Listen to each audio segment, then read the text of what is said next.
Hallo, og velkommen til Lykkes Debat. Vi har fået et spørgsmål eller en udfordring fra Simon Malling, om vi kunne spise noget kanel. Og det var så mig, der skulle gøre det, for Lykkes han er hans vant. Så nu gør jeg lige det. Hvorfor kan jeg ikke få det shit? Jeg tager sgu et glas.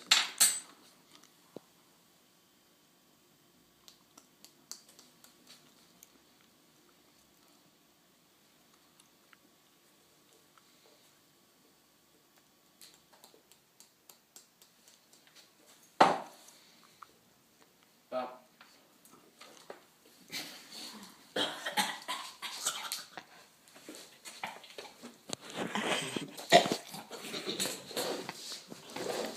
Ja. Fan.